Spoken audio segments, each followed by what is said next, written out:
Thank you, Ms Simcoe. Thank you. So I'd like to look at some of the schedules to the contract now. Could we have on screen, please, HOM 30798, please?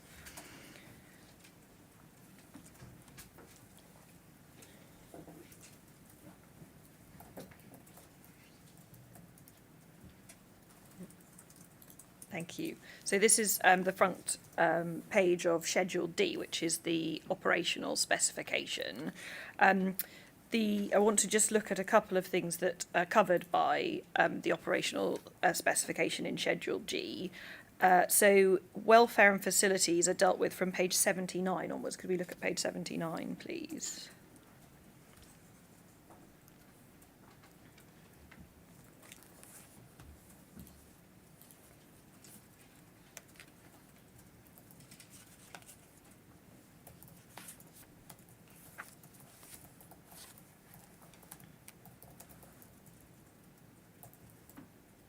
Thank you.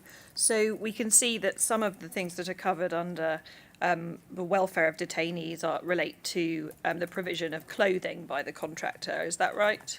Yeah. We can also see over the page to page 80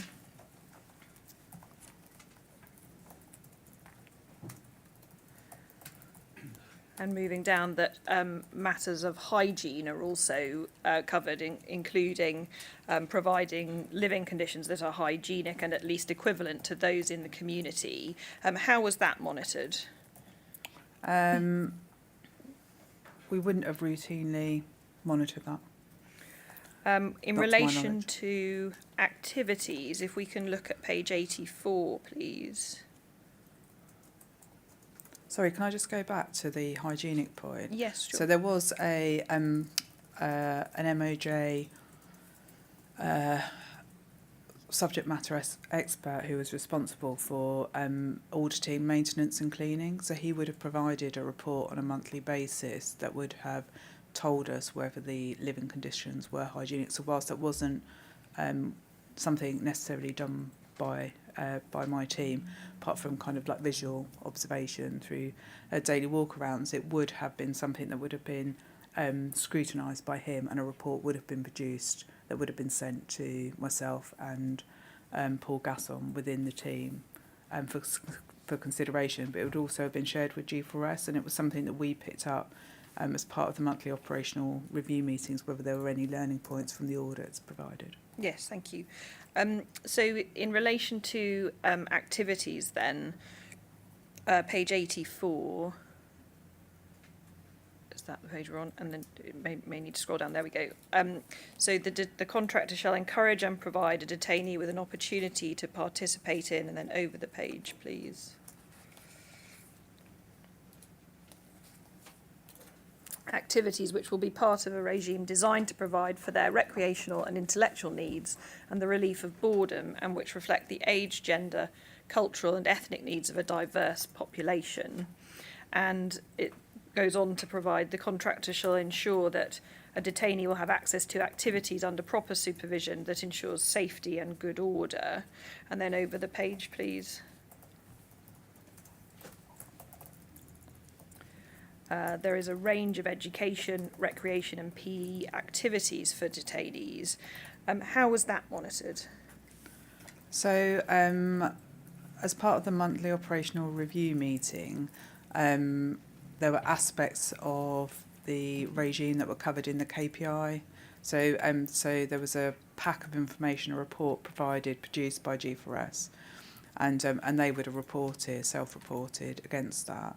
And then IMB would have checked aspects of that, and if we had any inkling or anything coming out of the weekly IMB reports where they had any concerns or any concerns that we'd identified in any of our ad hoc walkarounds, then we would have followed that up with more systematic reviews over a period to satisfy ourselves that there was or wasn't an issue. The inquiries heard some evidence that there were issues with the provision of activities related to understaffing, that there often weren't enough staff to provide activities during the relevant period. Were you aware of that at the time? No, I wasn't, no. And what's the explanation for that, given what you've just told me about monitoring?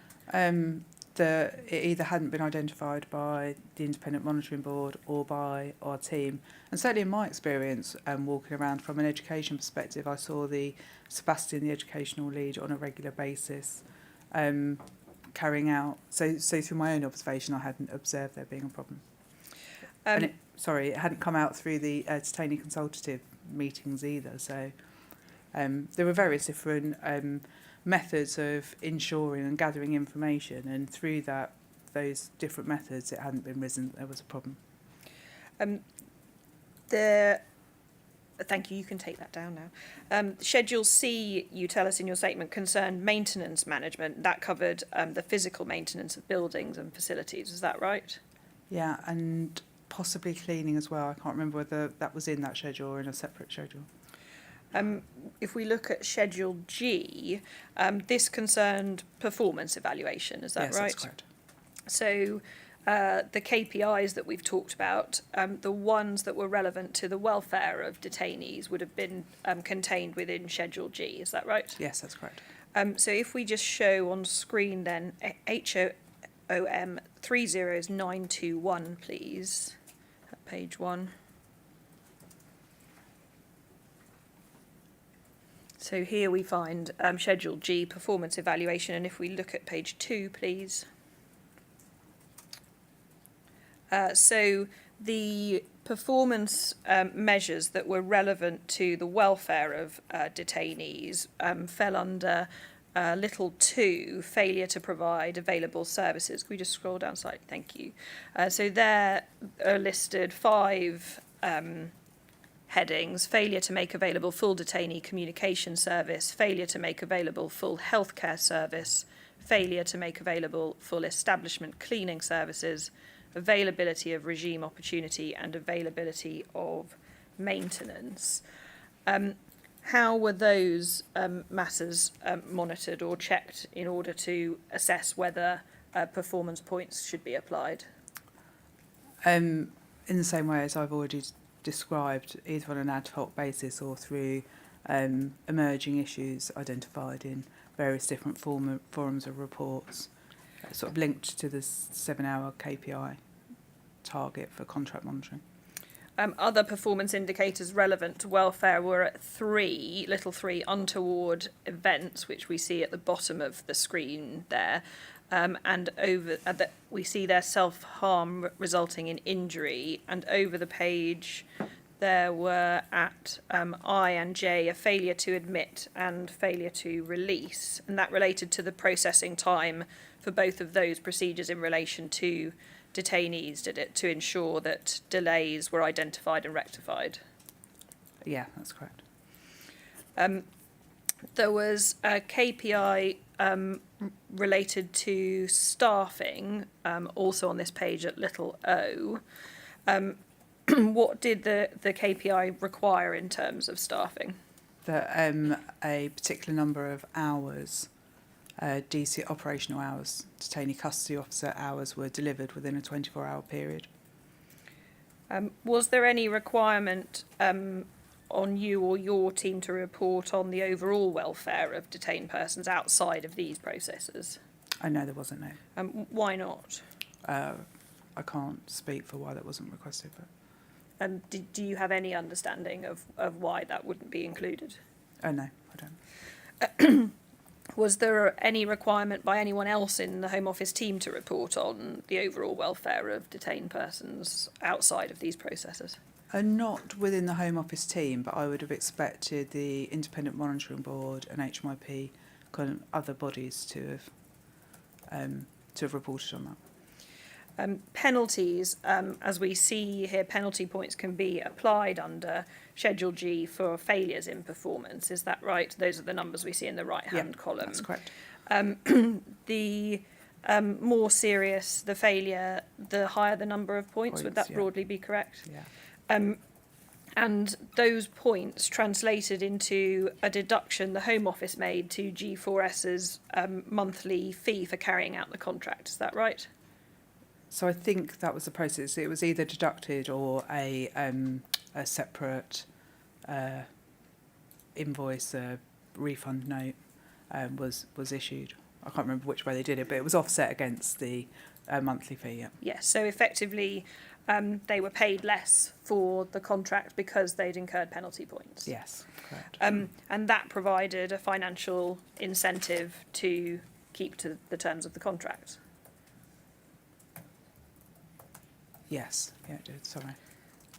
Can we look then at one of the monthly performance management reports? This one's from June 2017. It's CJS 004586, please. And if we just look at the first page first.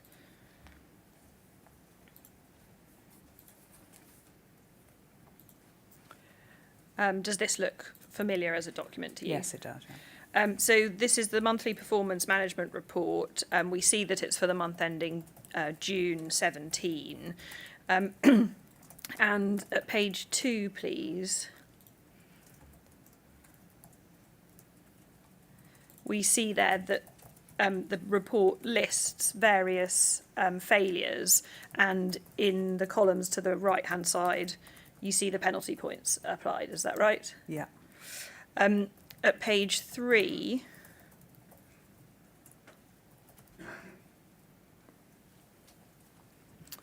those deal with complaints, and we can see there the heading, it comes under untoward events. And at page 13, please.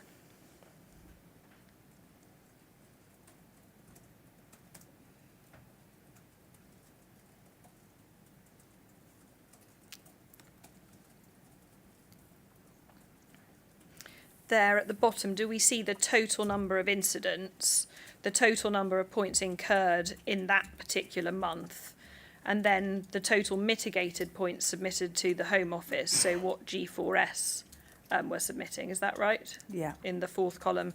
And then in the far right, the agreed total number of points that were applied. Yeah. And that process of mitigation and agreeing the total number of points was carried out between the Home Office and G4S, as you've explained part in of the meetings. weekly, part of the weekly operational review meetings. If we look at page 14, please.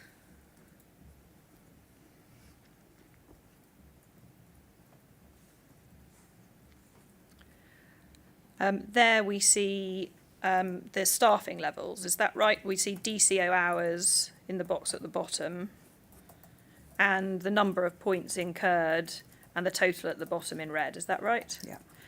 So in this particular month there were 300 points incurred, and we see the contracted hours were 668, 655 and 655, and the hours worked in the second column show how far below the contracted hours that were actually worked. Is that right? Yeah, that's correct. At page 15, we look at the statistics for the end of the month. Is that right? How were those statistics used by the Home Office? I can't speak for how. Sorry, I'm just having a quick read through the form.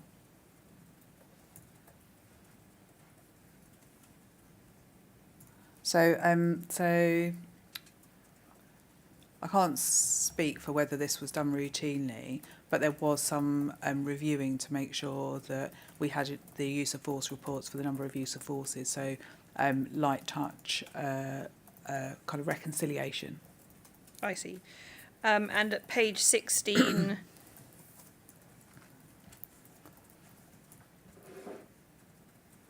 that contains the distribution list. Do we see you on there? Yeah.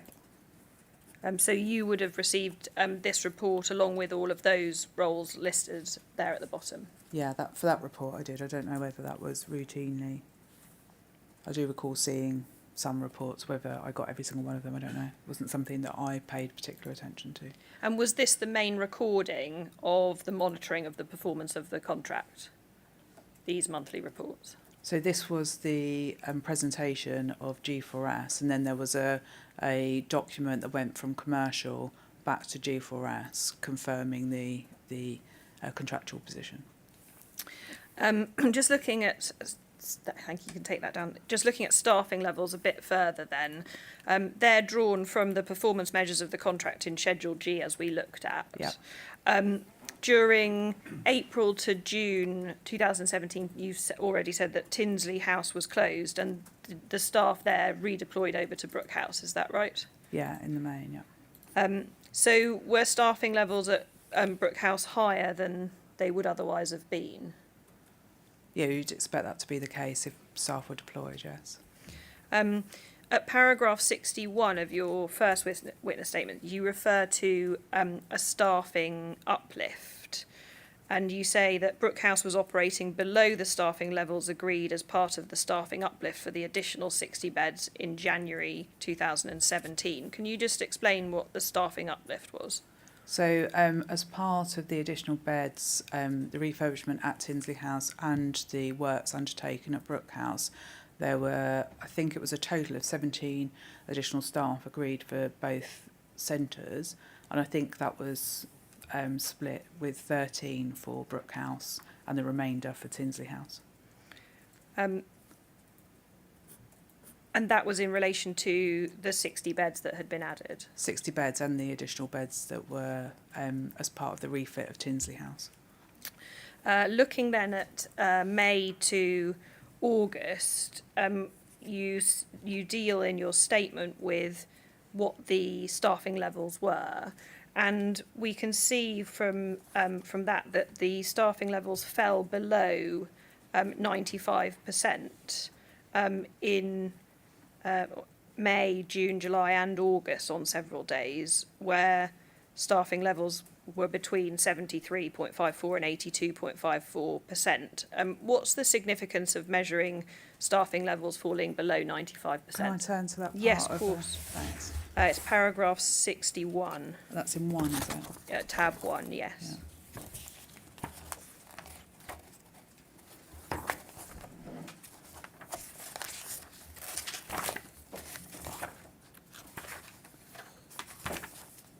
Okay, yeah. Do you see the table there? So there were days when the new staffing levels, minimum number of operational hours, fell below 95%. In May there were 5, in June there were 22, in July there were 24, and in August there were 29. Yep. And then the percentage of days in the month this represents, and it says 82.54, 79.18, 77.63 and 73.54. What's the significance of staffing levels falling below 95%? So 95% was the contracted minimum staffing level for the contract. So it was to do with whether penalties would be applied at that stage. Yeah. Were greater penalties applied the more it fell below 95%, or was it just that trigger point? It was a combination of... So no, in answer to your question, no. So we've just established that because staff had moved over from Tinsley House to Brook House, there were more staff at Brook House, but there were a number of occasions when the operational hours fell below the contracted terms in this period. Is that right, even though staff had moved over? So Tinsley reopened in May. So from my analysis of that period of time, the staffing levels were sufficient while Tinsley was closed, and it was only on the reopening of Tinsley House did the staffing hours become a problem.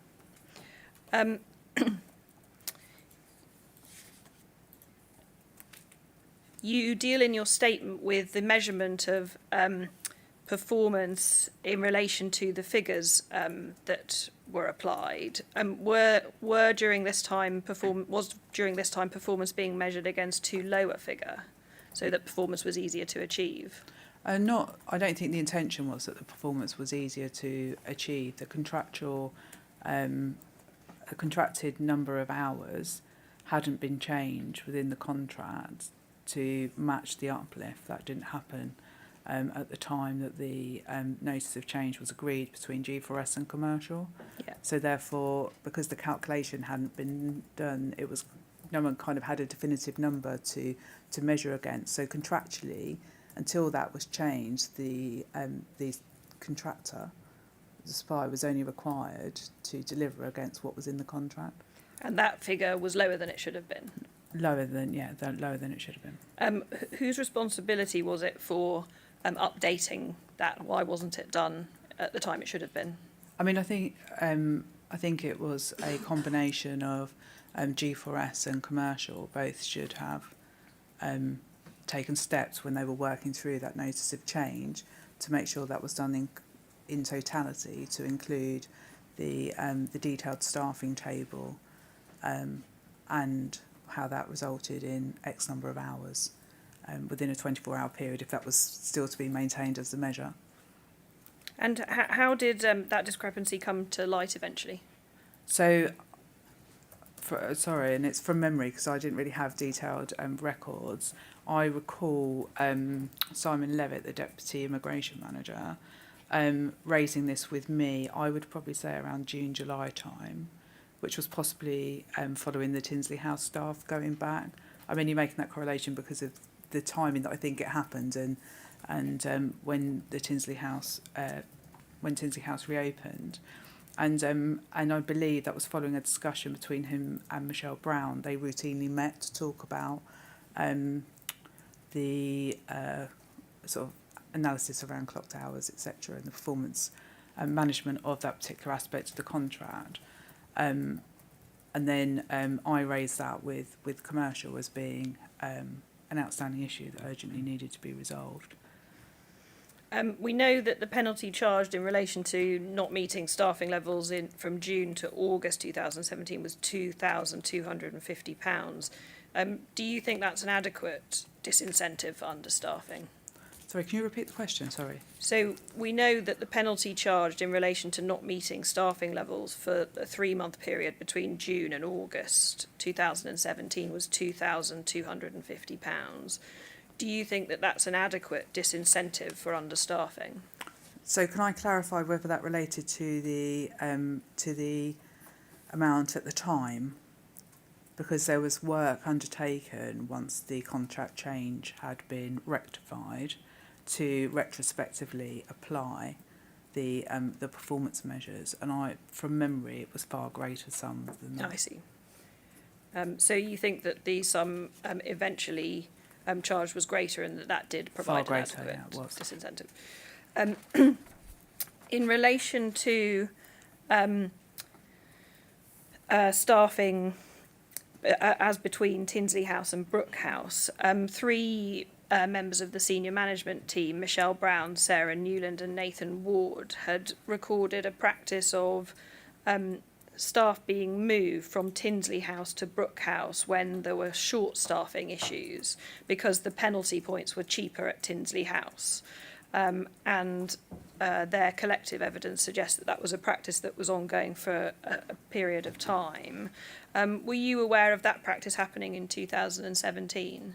So I was aware of the deployment from Tinsley to Brook House, and the rationale presented to me was an operational one. So if there were lower numbers of individuals being accommodated at Tinsley House and more risk to be managed at Brook House, then the deployment from an operational perspective seemed like a redeployment seemed like a good rationale. As for their internal motives, I can't speak for that, I'm afraid. I wasn't aware of it being about money.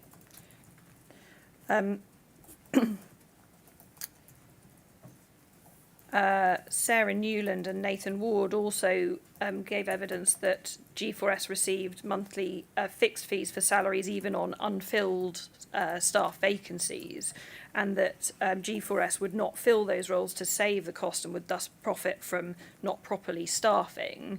Penalty points for understaffing were much less than the fixed fees for unfilled staff vacancies. Were you aware of that practice at the time? No, and the data doesn't suggest large gaps in between what we were funding and the number of staff in post. So in August, there were 130 DCOs in post against the uplifted amount of 145, and they had continued to recruit. There were attrition levels were roughly sort of 5 or 6 per month around that period of time. So in order to sustain that, they had continued to recruit. And I remember having conversations with Ben during the period of time about recruiting to meet the uplift in staff and the challenges around onboarding staff, with as many staff leaving as there were people being recruited. So you were never kind of getting the net gain. So so I certainly, from the conversations that I had and the MI that I've looked at, I never drew that conclusion, no. If we look then at Schedule D, the section 14 is headed detainees at risk. Is that which we can look at HOM 30798 at page 148, please?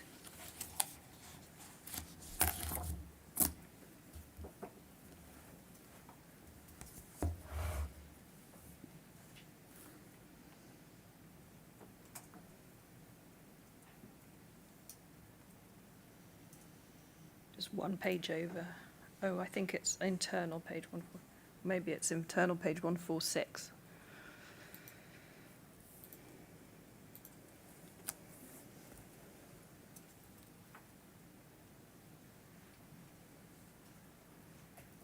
There we go. Thank you. Sorry.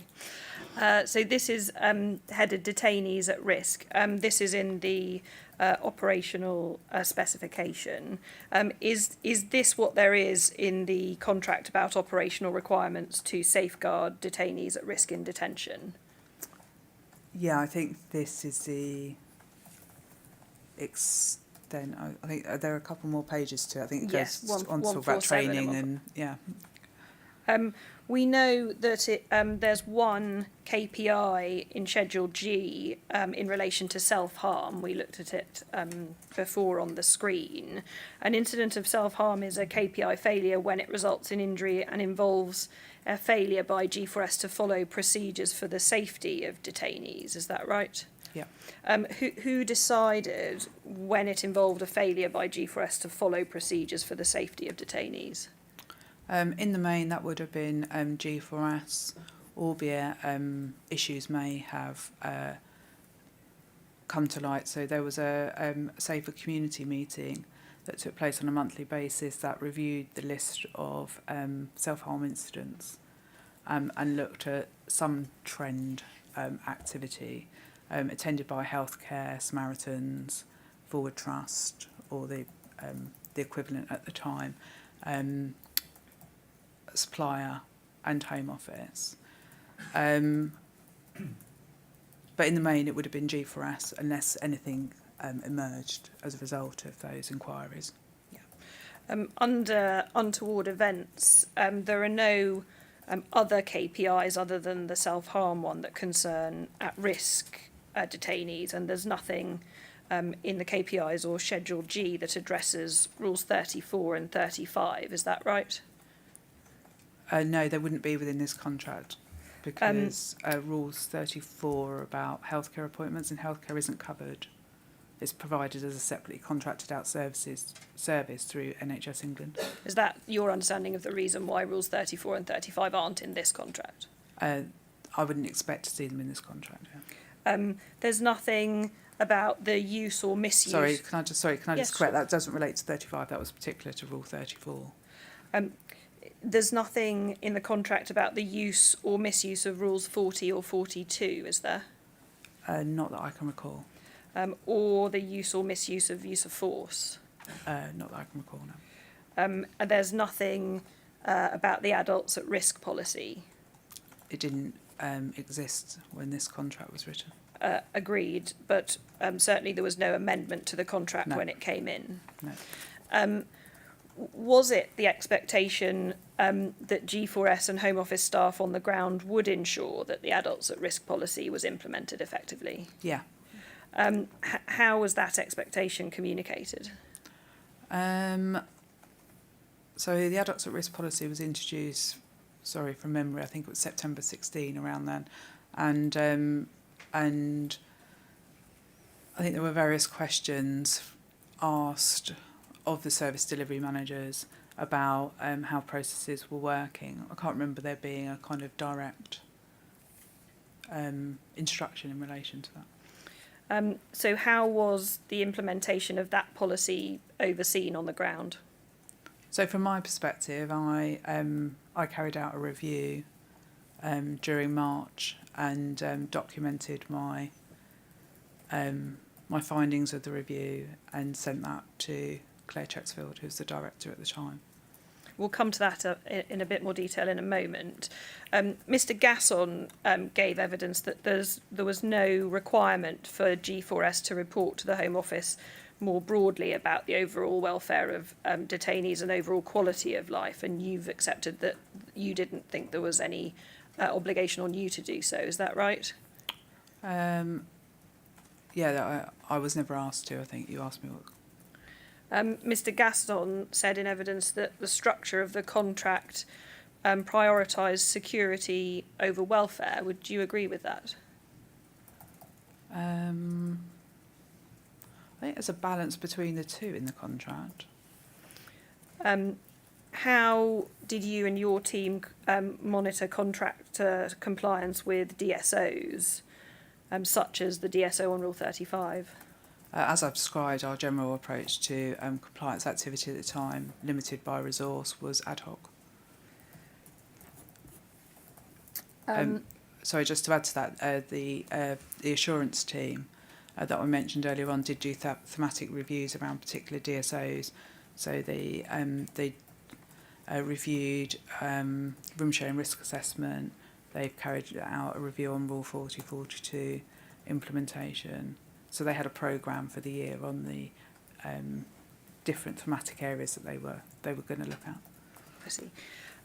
We know that there were 60 incidents of self-harm over the 5 months of the relevant period, but there were no reports on this under untoward events under the contract. What's the explanation for that, in your view? Contractually, the supplier would need to have failed procedurally in order for points to be applied. So none of those 60 involved any failure to follow procedures, do you think? That resulted in the self-harm occurring. That would be the declaration from G4S, and presumably during the safer community meetings, no issues were raised by any of the multidisciplinary teams that would have been involved in that event. And so how did the Home Office check that was right, that was the case? We wouldn't have checked, but in a multidisciplinary environment, the safe community teams were attended by healthcare, who would have been part of a response to a self-harm incident, the supplier, the Home Office team. There's a number of people involved at IMB.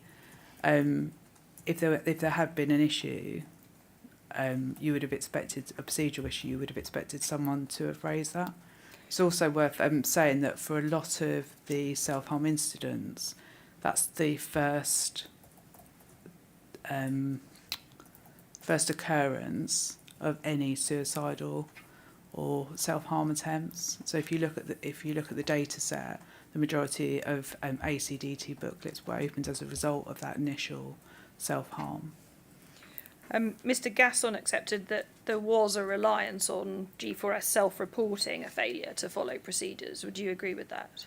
Yeah, I would agree with that. But as I said, there is scrutiny as part of a safer community meeting as well. But Do you think that's sufficient? I think the right people are at those meetings. I, on reflection, wonder whether the right questions are being asked of the people. Yes. Ian Castle gave some evidence that dependency on self-reporting can be problematic because G4S were effectively disincentivised from reporting contractual failures because effectively it would cost them money. Would you agree with that? I mean, there's an element of trust in that contractual relationship that people do report properly, and where things hadn't been reported, I know that Paul had applied measures around failure to report as a performance measure linked to failure to report a performance failure. So, incentivised not to report. It's a matter of trust, I think. Do you think that the KPI is sufficient to safeguard detainees at risk of self-harm, given it focuses on procedure as opposed to the incidents of self-harm themselves? Yeah, I don't think you can hold a supplier to account for somebody self-harming. But the bit that they are in control of, you can hold them to account for, which is their procedures and how they've carried those out. And that follows through into our current contract, albeit there's 3 different levels, hospitalisation, injury or death with different severity of penalty around the 3, but it's failure to follow any agreed procedures within the contract. Was there any consideration to exploring the reasons why so many people were self-harming?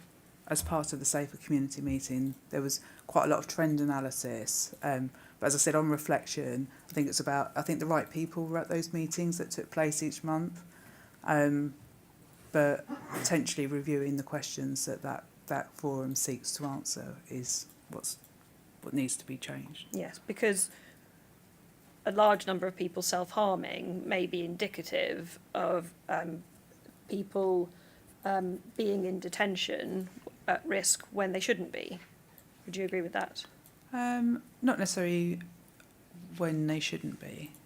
Well, isn't the effective implementation of the adults at risk policy aimed at routing those who are at risk of harm in detention out of detention? To an extent, yes, or making sure that at least there's a consideration given to that. And isn't part of the monitoring of performance to do with the implementation of those policies on the ground, such as the adults at risk policy, which was part of you and your team's responsibility? How was the contract ensuring the safeguarding of those at risk when in relation to self-harm, it was really only about procedure?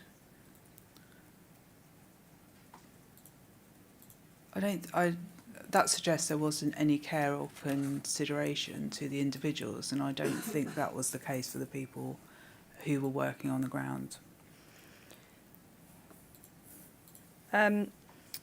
You deal with the adults at risk policy at paragraph 28 of your statement, and you say, I did not have a direct role in relation to applying the adults at risk policy.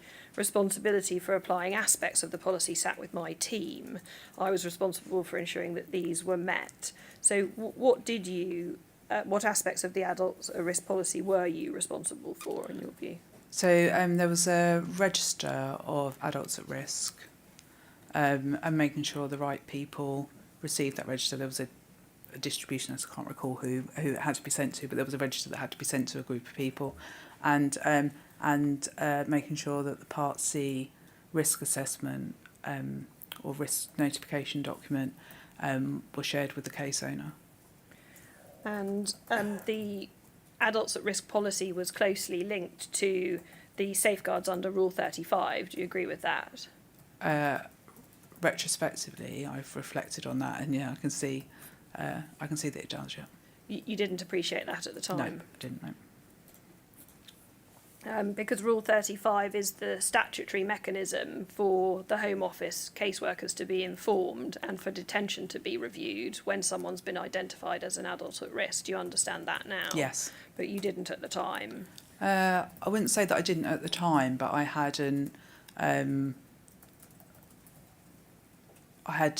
suppose, thought about the correlation between the number of people on an ACDT, for example, and the expectation that there should then be a matching number of people with Rule 35 too. Did you appreciate the lack of reports under Rule 35.2 and the very low numbers under Rule 35.1 at the time? No, I didn't. Were you aware of the practice of completing Part Cs instead of Rule 35 reports at the time? No. Why not, if part of the monitoring role and oversight that your team and your team performs is the implementation on the ground of the detention centre rules and the DSOs?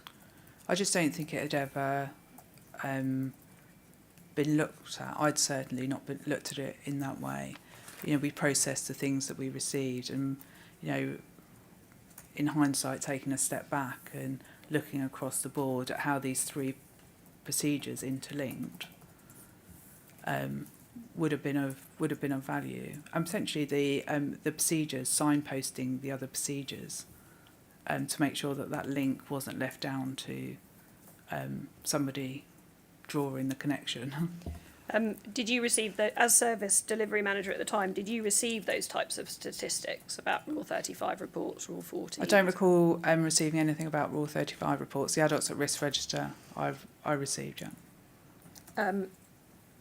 Does that type of monitoring of those type of statistics now form part of the contract, or is there still nothing about Rule 35 within it? My team don't deal with Rule 35 anymore at all, so that's dealt with by the detainee engagement team, because it's a kind of a communication between the engagement team and the case owner. It's the case owner you want to make the consideration about detention, so it's the avenue for how that information gets to them. We know, though, that there are still very few Rule 35.1 reports being completed and no Rule 35.2 reports being completed. How is the Home Office ensuring monitoring and oversight of those rules and policies on the ground? So there is, within the compliance team, one of the thematic areas is around vulnerability, and I know there is consideration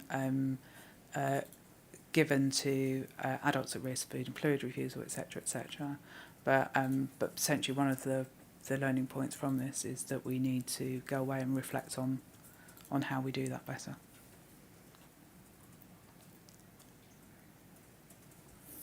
And the important reason for that is that, again, if vulnerable people aren't being drawn to the attention of the Home Office in making detention decisions, then they potentially are being detained and at risk of harm, and the safeguard's not operating. Yeah, so the adults at risk policy, even with a Part C submission, does require the case owner to review the ongoing detention. So there is some, I mean, it's not a defensive point because it's not complete, but certainly as part of the adults at risk policy, there is a requirement for the case owner now to consider detention, as there would be on receipt of a 35 report as well. Just looking then, you mentioned the adults at risk detention review that you carried out. Yep. Who else was involved in that review? Oh, so from memory, it was Ben Saunders and Michelle Brown from G4S Healthcare. I think we involved IMB, but I can't recall 100% whether that was the case, and then my team. And why was the review carried out? So there was a quite a complex case prior, I think around February of 2017, that we did a lessons learned. I can't remember the details of the case, but it was quite complex and it caused some frustrations between the different partners. So we carried out a lessons learned exercise after the event, and through that lessons learned exercise it became clear that aspects of the adults at risk policy didn't feel like they were in place. So from that we then carried out a review of our implementation of the adults at risk policy.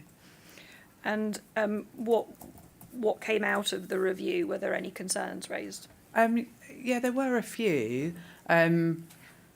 More to do with kind of how we were recording. So we didn't have a register of adults at risk. So we didn't all have a shared view of who was at risk within our care. I provided, I think, in my witness statement, the complete list of points that I'd raised with Claire. And what did you do as a result of those concerns? What action was taken? So I tasked the area manager at the time, Carl Knightley, and Paul Gasson with a follow-up.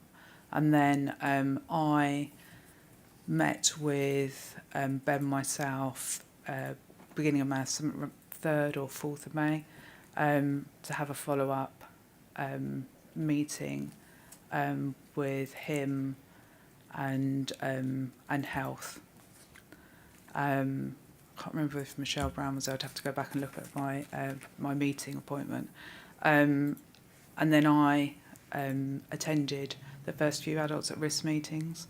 So weekly adults at risk meetings were established as a result of that review, so that we could review the supported living plans for anybody who was on a supported living plan, which was part of the requirement of the policy, and that we could review anybody who was considered to be an adult at risk in more detail. And I wanted to, I suppose, kind of set the direction as to how those meetings should take place. So I attended the first couple and then I stepped away and left that to the rest of the team. Just moving on to complaints. This is complaints by detainees. Yeah. Did you have any particular role in the complaint system? Not on a direct level, no. Were complaints centrally recorded?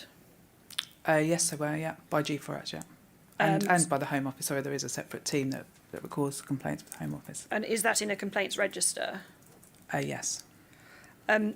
Complaints were categorised on the complaints register according to what they related to. So, for example, missing property, unfair treatment, assault, minor misconduct, those types of things. Is that your understanding? Yeah. Who was responsible for categorising of the complaints? Is that the Home Office or G4S? If it's the G4S register, it would have been G4S. And the Home Office in relation to the Home Office one? Would have been the complaints team within the Home Office. And was the categorisation of the complaints reviewed or audited in any way after the initial categorising? I don't believe so. Why not? I don't think it would have probably occurred to anybody that it would have been a concern. No, you didn't hold any concerns about the categorising of complaints at the time in 2017? No, I didn't. Just dealing then with the increase in beds in Brook House, the 60 beds added. You say at paragraph 14 of your first statement that one aspect of your role was to review and monitor the 3 men room policy. Is that right? To monitor the building of the beds, the reconstruction of the rooms. You said, with regards to the additional beds placed in rooms at Brook House, I felt that careful thought was given to the configuration of the rooms. I don't recall having any concerns regards the welfare of individuals. Is that right? Yeah. Were you aware that prior to its introduction, HMIP in its 2016 report had raised concerns about the use of 3 men rooms and had noted concerns raised by staff and detainees? I was aware of that, and Stephen Shaw had also made comment in relation to those rooms. The IMB had also raised concerns with the Home Office prior to 2016. Were you aware of that? I don't recall the IMB raising concerns, no. That's certainly what Jackie Colburn from the IMB says in her statement. You weren't aware of that at the time? No, because I think that she related to an initial configuration of these rooms which predated my arrival. But that was my understanding when I read that aspect of her statement. Was a risk assessment done in advance of the introduction of those 3 men rooms? I believe so. And I think Claire Checksfield also believed that there'd been a risk assessment carried who out. by? By G4S. Were you aware that prior to the 3-men room introduction, HMIP had described poor physical conditions in Brook House in terms of stark residential units, cells lacking curtains so that toilets were unscreened, lack of cleanliness and lack of ventilation? Yeah, so, yeah. What was the driver behind the introduction of the 60 extra beds? So there was a detention bed strategy document drawn up prior to my arrival, that was owned by Claire, and the 60 additional beds were part of that. I can't speak for why, but I would hazard a guess it was something to do with the closure of the two IRCs and the need to offset the reduction in beds somehow. Was it cost driven? I don't think it would have been cost driven. It would have been a need for capacity. At paragraph 94D of your second statement, you say G4S were meeting contracted targeted hours prior to the increase in beds. The performance report for December 2016 shows 0 failures for staffing for December 2016. Do you know what the number of contracted failures for staffing were in September, October and November 2016? Yeah, I do. So it was 900 in September and 0 in October and November. Thank you. You say that the increase of 60 beds didn't make it more challenging to meet staffing levels, but you have set out that there were problems with staffing levels that we went through in your first statement in that table. What was the basis for saying that the increase in beds didn't cause any staffing difficulties? Can I just turn to where I said that? So it's paragraph 94 of your second statement. Is that on tab 2? Yes, tab 2. It didn't make it more challenging to meet staffing levels. So I think the point that and I may have misinterpreted your question. I think the point that I was trying to make there was that having 60 additional people in the centre wouldn't have been any more or less attractive to a new recruit applying for the job because they wouldn't have known any different. I see. So not relating to it might have been my understaffing interpretation. overall. Yeah, I see. Sorry.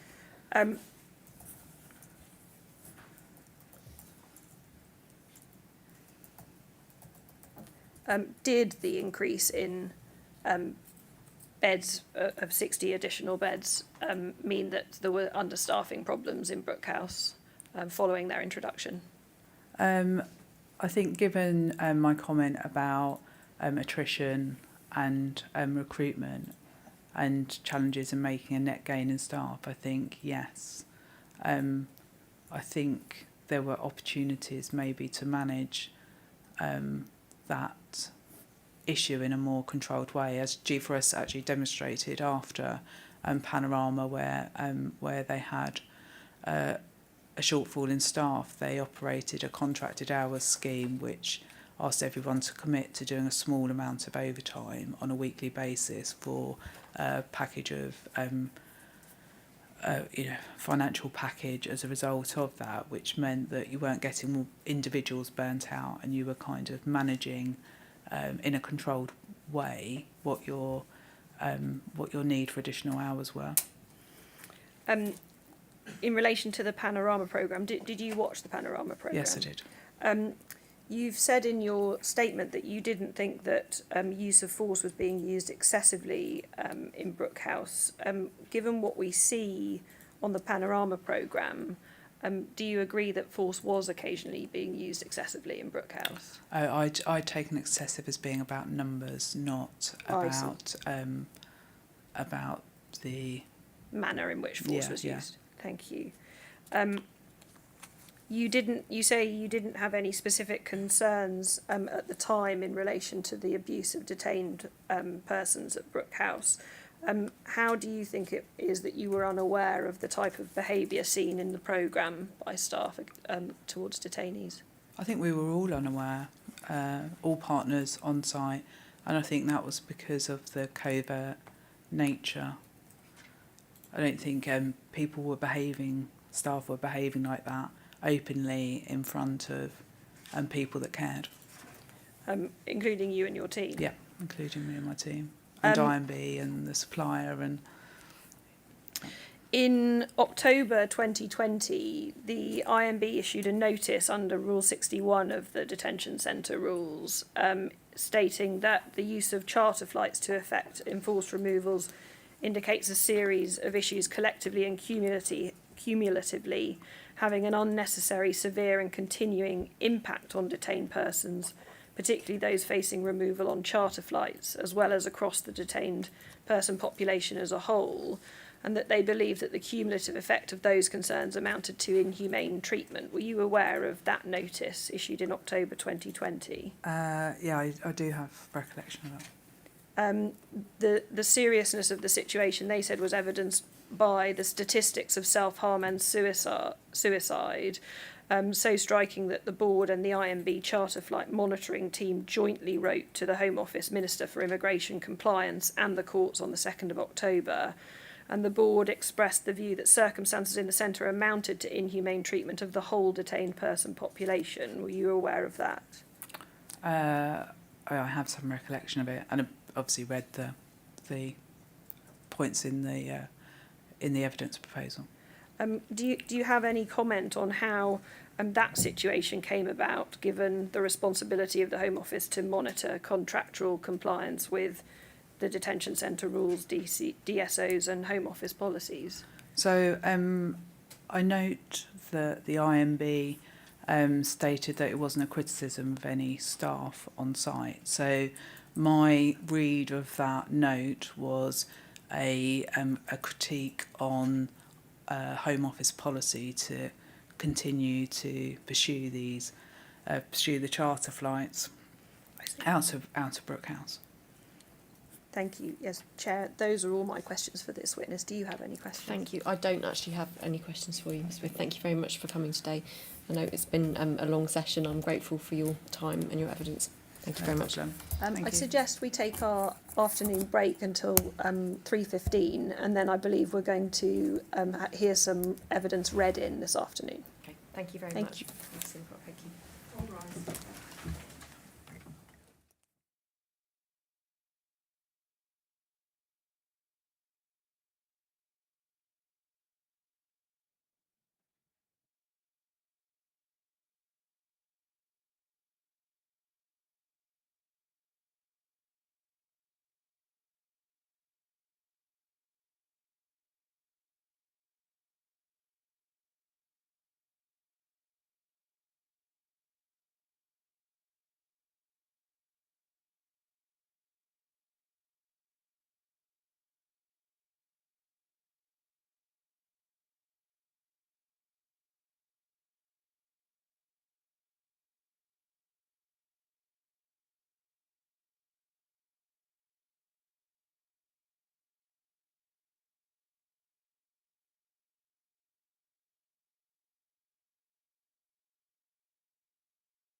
Thank you. Ms Townsend. Good afternoon, Chair. We'll now be hearing from Miss Morris, who represents 3 detained persons who will be doing some reading in summaries. The order is D393, D180 and D1876. Thank you very much. Ms Morris, thank you. Chair.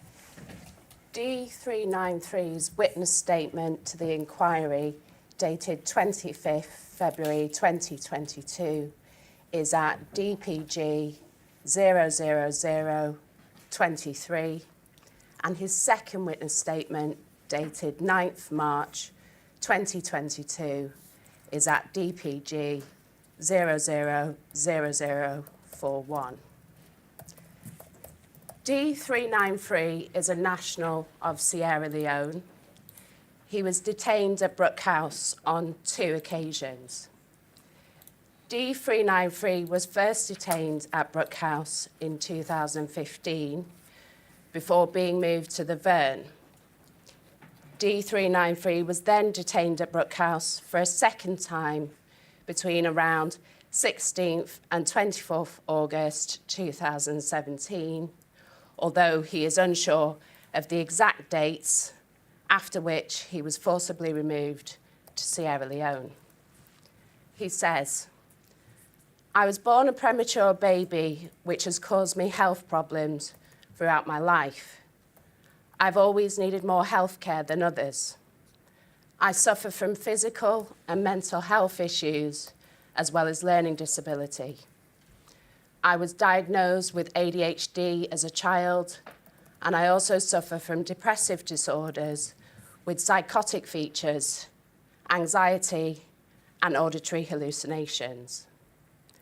I also have epilepsy, a condition that causes me frequent seizures.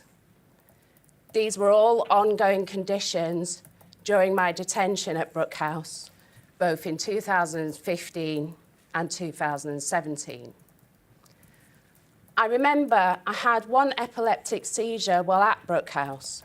I basically went into a fit and started having auditory hallucinations, hearing voices. I was in my cell on my own when I had the fit, and I passed out for a little while. When I came to, I went into recovery position until I started feeling better. I tried to see healthcare on the same day to let them know, but I couldn't get an appointment on the same day. I think I only got an appointment the next day. I told them about my epileptic seizure, and they wrote it in their notes.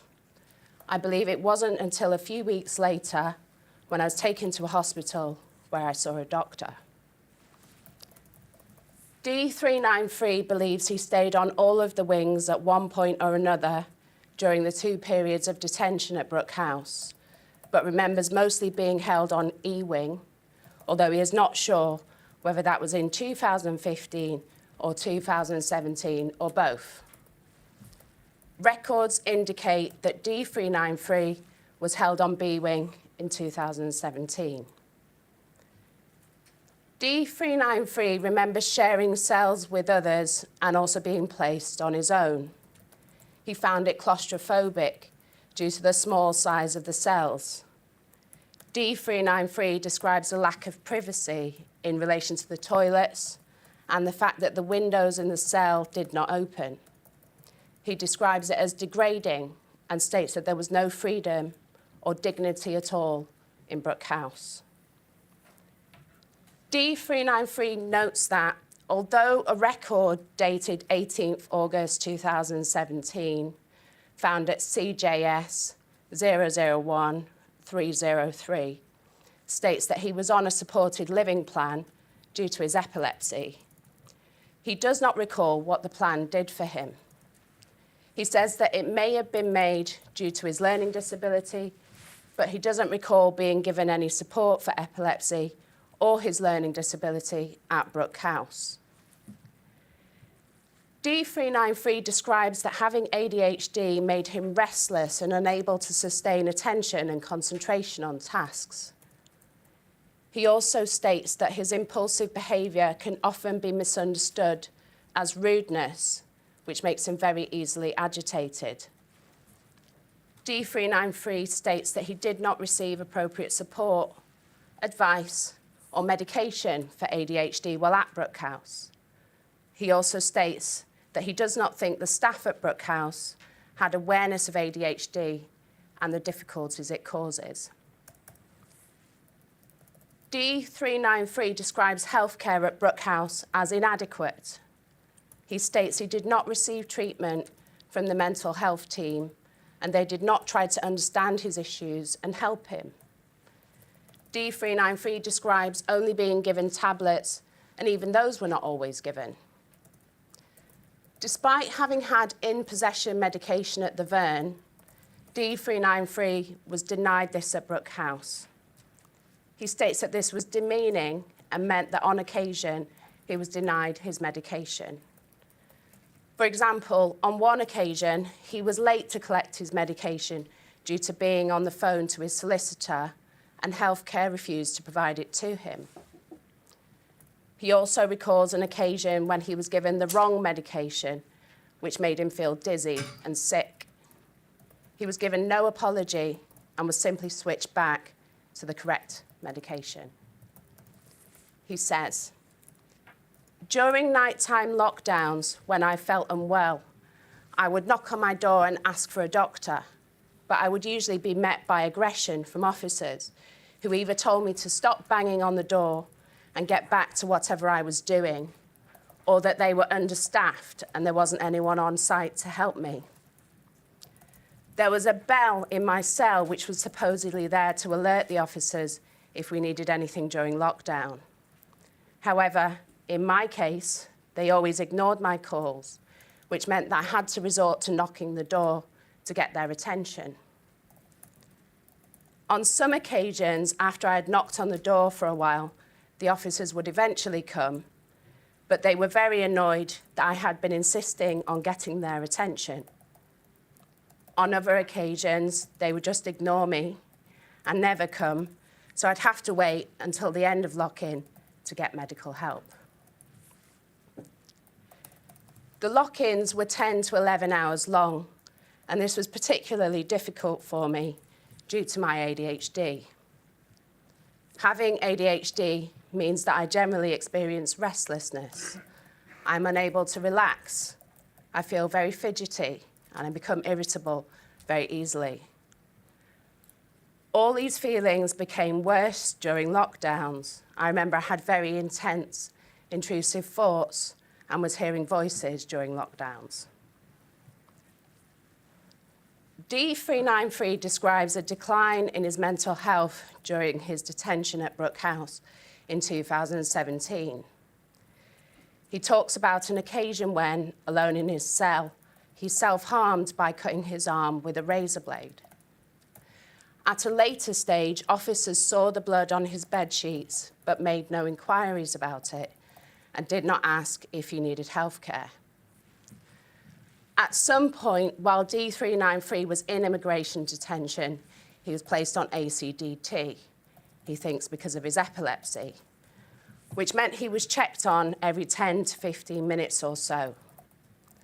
He found this intrusive at times because he could be using the toilet when an officer would walk in. He says, "I did not feel safe at Brook House, mostly due to the levels of violence there." D393 describes an incident he thinks was during his detention at Brook House, where he was attacked in his cell by other detained individuals. He states that officers attended his cell and saw what was happening, but they left, closing the cell door behind them and leaving D393 to receive further violence from the other detainees. After some time, a number of officers entered again and restrained D393, twisting his arm behind his back and punching him in the back several times. D393 cannot recall whether it was during this incident or another that officers smashed his head against a wall. Following the incident, D393 was punished in various ways. He was taken to segregation. He was placed on closed visits because of the incident, which meant he could not hug his family when they visited. He says, being punished for something that was not his fault made him very frustrated and he felt helpless. He says, the officers were also physically abusive towards me and towards other detainees on other occasions. Once the officers hurt my shoulder so badly while they were restraining me that it felt as though they had broken it. I still suffer pain to my shoulder from this incident. I do not recall what healthcare treatment I was provided after that. On another occasion, while being placed in handcuffs to be taken to hospital for treatment related to kidney problems I was having, the handcuffs were put on too tightly, causing me pain. I asked for the handcuffs to be loosened several times, but I was refused every time. They said I would have to wait until we got back to the centre, as they did not have the keys to loosen the handcuffs, even though it was the same officers who had put the handcuffs on me. I also experienced excessive force being used by Brook House staff when they arrived at my cell in the middle of the night to remove me from the UK without warning. They used shields to restrain me, which I thought was excessive force since I was not resisting. This experience was petrifying. They did not cause me any new injuries, but I remember that they reopened some old arm injuries they had caused me during the incident described above, when they twisted my arm and restrained me after I had been attacked by the other detained people in my cell. I've also been threatened with violence by a detention officer. I was trying to get together paperwork for my solicitor, rushing between the office where the fax machine was and the library with the computers, when an officer told me that he would pound me in. I don't know why he spoke to me like this, but I did not respond, as I knew he was trying to provoke me, and I wanted to avoid the conflict. On other occasions, I have witnessed officers being physically abusive towards other detainees by punching them and twisting their arms. I believe staff took individuals to segregation, where they used excessive force where others could not witness it. Verbal and racist abuse. I also experienced a lot of verbal and racist abuse from Brook House officers during the time I was detained there. One incident of racist abuse I can remember clearly is that officers at Brook House would regularly call me the name of a famous black African footballer who has a similar name to me. I do not bear any resemblance to this footballer other than that we are both black Africans. I believe I was identified in that way on account of my race, and I found it insulting and dehumanising. D393 talks about receiving snide comments from staff who would point and laugh. This made him feel humiliated and scared for his safety. He regularly witnessed staff bullying detainees, and in particular those who did not speak English well. He states that staff would mock them, laugh at them, and refuse to help them. He says, during my time at Brook House, I was often subjected to strip searches. I was frequently woken up in the middle of the night to be strip searched, sometimes up to 5 times a week. The searches happened so regularly that I believed, and still believe, they were part of a routine targeted at me. They sometimes turned violent. On one of these occasions, officers twisted my arm while strip searching me. I was not usually given a reason for these searches. Once I was told the staff thought I had a smartphone, which I did not. No smartphone was ever found during their searches. Other times, I was told that it was just a random search. I was never given a valid justification. They never said they were looking for drugs, and they never found any drugs while conducting their search. The strip searches were not only disruptive, but also very humiliating and degrading. The staff would ask me to take my trousers and pants off and make me squat and bend over. I do not remember there being a towel placed in front of me during this process to protect my dignity. I was mortified. D393 describes spice being openly used at Brook House. He states that the staff did not care. D393 states that he once heard other detained people talking about staff supplying spice to them, so he believed that staff were bringing spice into Brook House. He says, The welfare service at Brook House during my detention there was inadequate. I thought welfare would be a service providing support and assessing the detainees' welfare needs. The reality was that welfare was overcrowded. Every time I went to welfare, they would turn me away and tell me to come back another time. Given my declining mental health, I found the inability to access welfare when I needed it very stressful, and it made my situation at Brook House worse. I believe the majority of welfare support I received while detained at Brook House came from an external organisation called Gatwick Detainees Welfare Group. The Gatwick Detainees Welfare Group provided me with emotional support by arranging to visit me. They paid for credit top-up on my phone card so I could make calls to my solicitors and my family. They would come to see me while I was held at Brook House and assess whether I had any needs.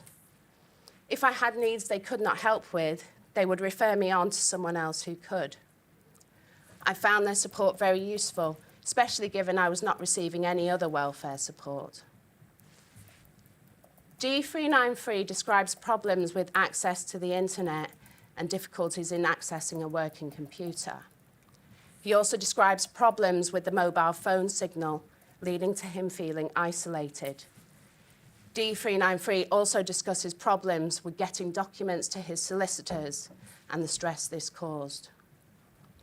He says, I remember being very scared to make any complaints whilst detained at Brook House. When you are detained there, you do not know what you are facing. If you made any complaints at all, you needed to be very careful of what kind of complaints these were. I was very careful not to make any type of complaints against the people making decisions about my immigration status. This is because we all feared repercussions, mainly from the Home Office staff who were deciding our immigration cases. We were also cautious of Brook House officers finding out we had complained about them and retaliating. I don't remember if I actually ever knew for sure that someone had suffered retaliation because they had made a complaint, but I was using my common sense. They control the whole system, so you really don't want to mess with them. D393 states that the only complaint he felt comfortable making to IMB was in relation to some of his possessions that had gone missing, including clothes and a watch. When the IMB said there was nothing they could do about it, D393 felt that his complaint had not been taken seriously. He says, I remember I went on a hunger strike while detained at Brook House. I have very little memory of what that was about, but I remember that no one cared. The officers in healthcare simply ignored it and left me to starve for a while. I have no memory how long it went on for, but I eventually went back to eating. Being detained at Brook House was a scary period in my life. The treatment I received was very bad, and I would not wish it on anyone else. D393 then provides a statement of truth, and the statement is signed and dated 25th February 2022, and his second statement is dated 9th March 2022. Thank you, Ms Morris.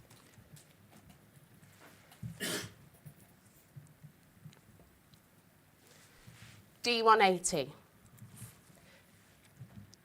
D180's witness statement to the inquiry, dated 8th of March 2022, is at DPG 000040.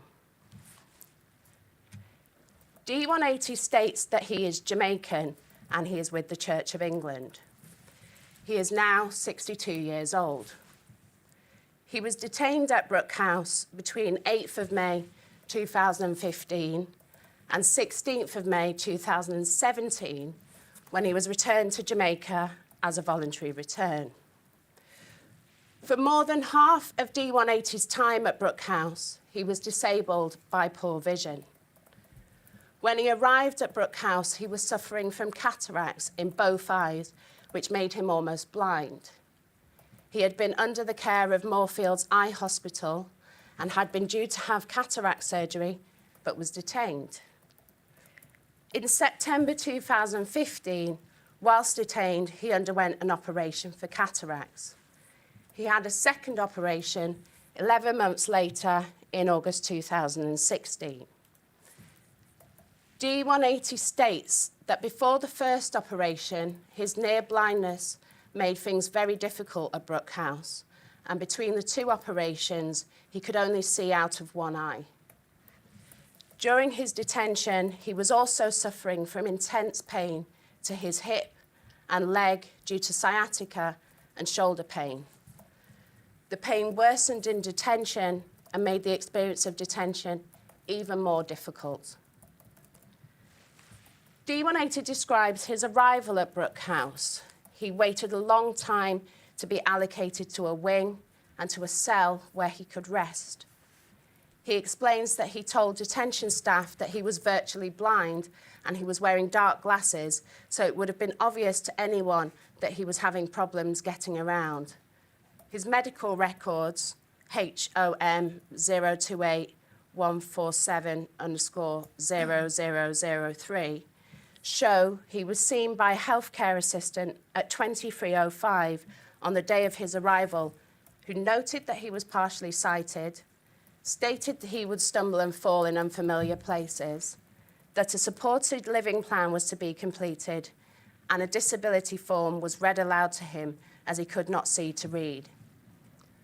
It was also noted that he had pain to his left hip. D180 describes the induction as very basic.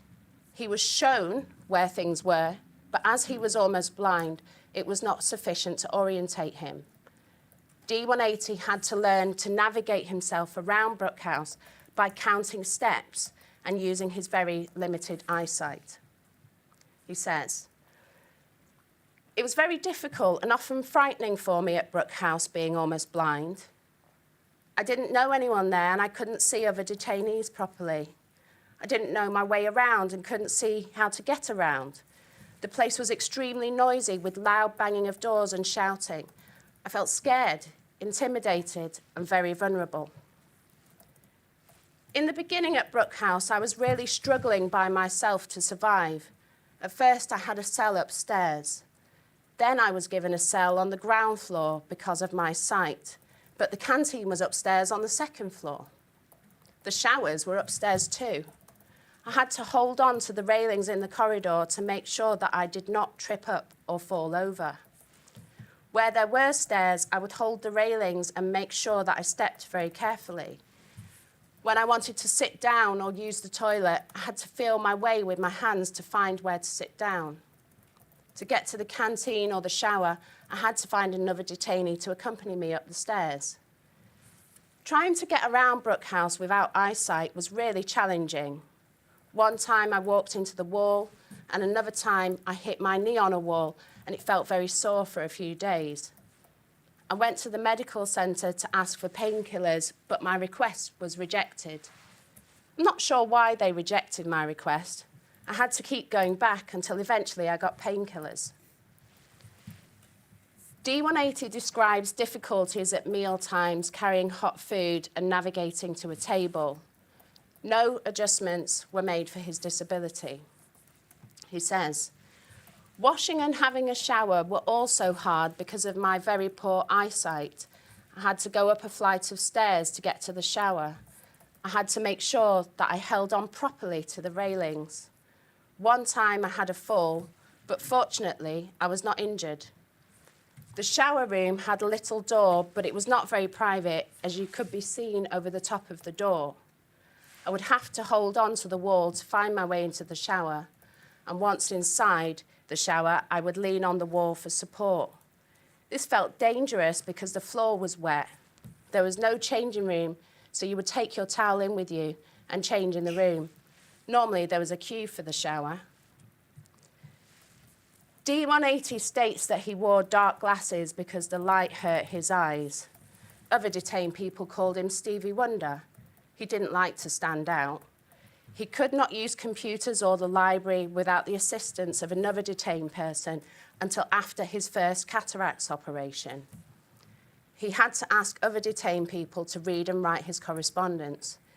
He didn't have a choice about keeping his correspondence private. After a while, he made friends with other detained people who would help him get around Brook House. It was easier and safer to ask a friend than to ask the officers for help, as there was a risk officers would say no or make a big deal out of it. He wasn't offered any help by detention staff. They didn't ask about his impairment, how he was coping, or about his needs. He wasn't given any visual aids or walking stick. It wasn't suggested that he see an optician. He had to work out for himself how to get an optician's appointment. D180 was seen by a senior nurse on 11th May 2015 who noted that he was requesting to be seen by an optician.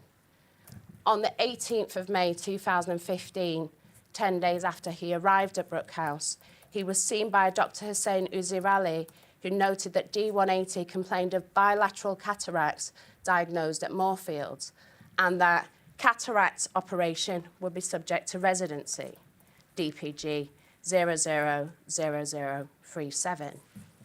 Dr. Uzirali also noted that D180 was experiencing left hip pain radiating to the knee and advised that D180 should have exercise.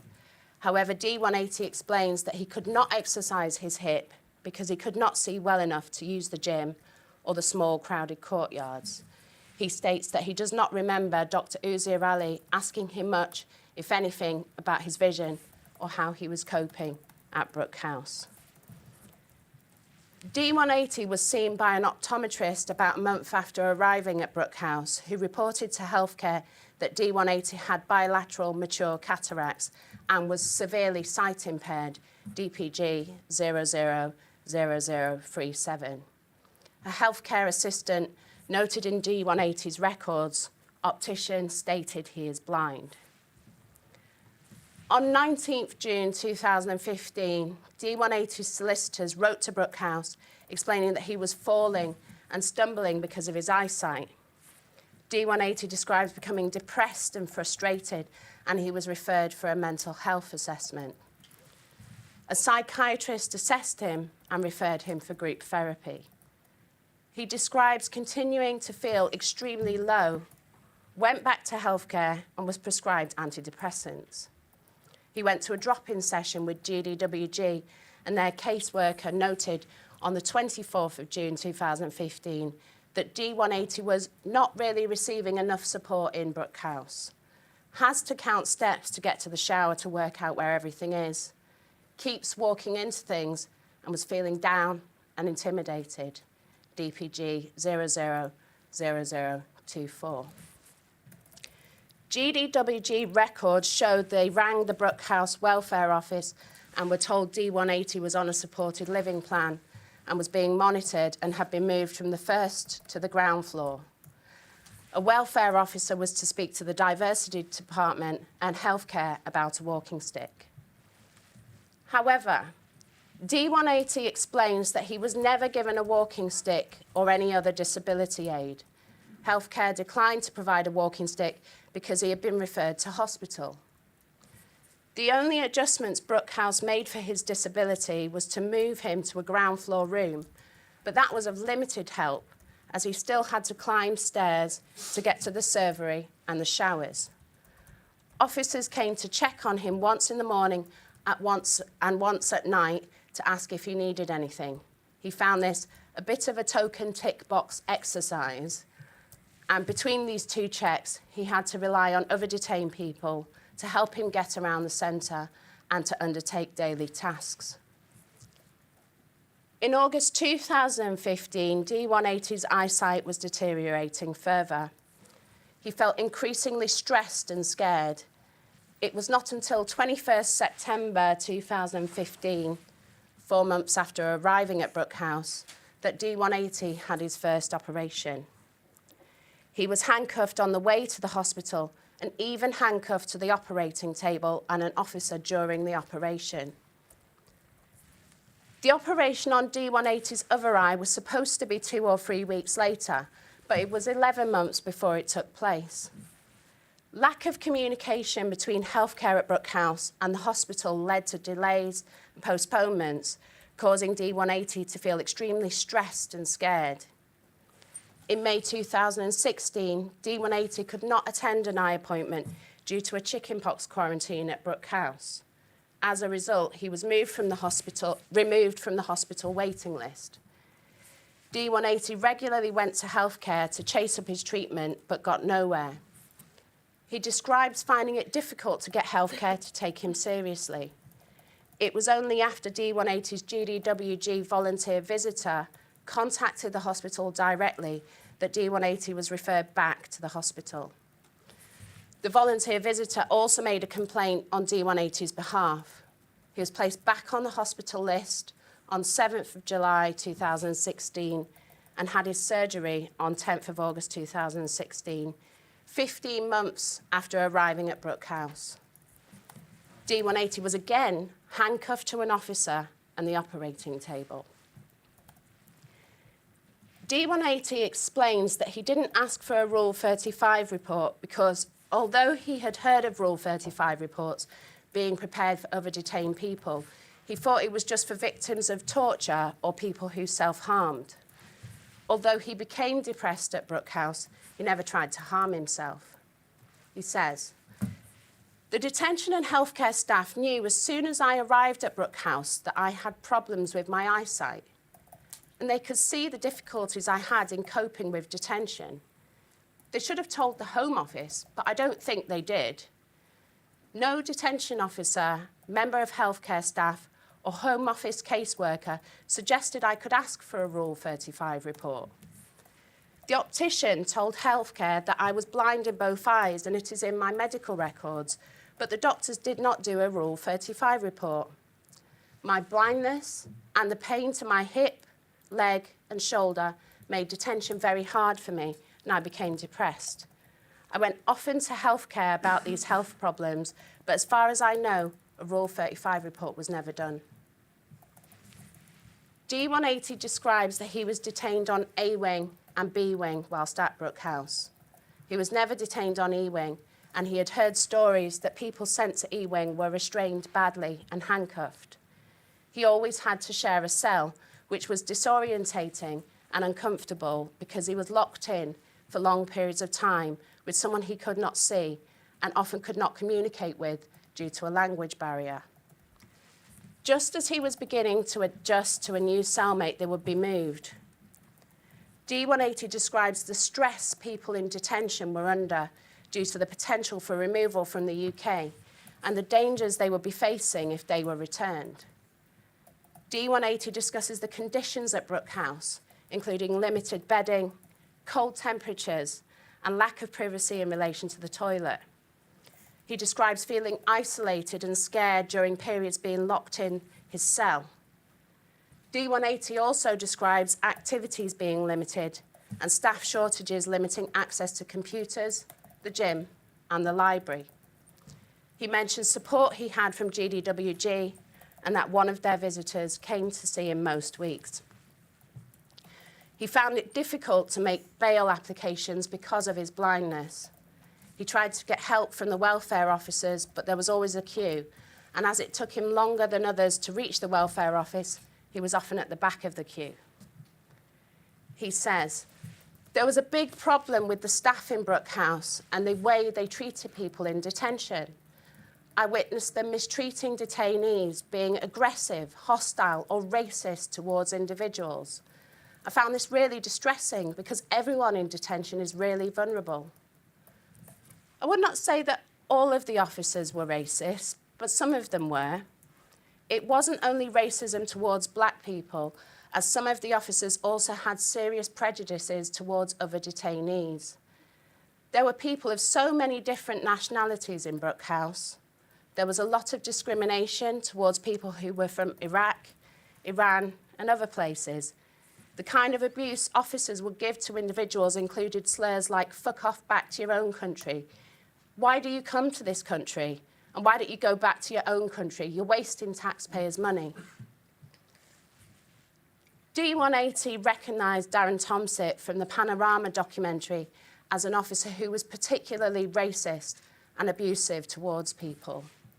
He says, "Darren Tomsit was extremely nasty to detainees. He was very confrontational and appeared to really enjoy using force and restraining detainees. He was racist towards the detainees. For example, he would tell people who were applying to stay in the UK that they should just leave and go back to their country. He did not care about our well-being whatsoever, and detainees disliked him. Darren was one of the wing officers who would let people out in the morning and lock people up at night.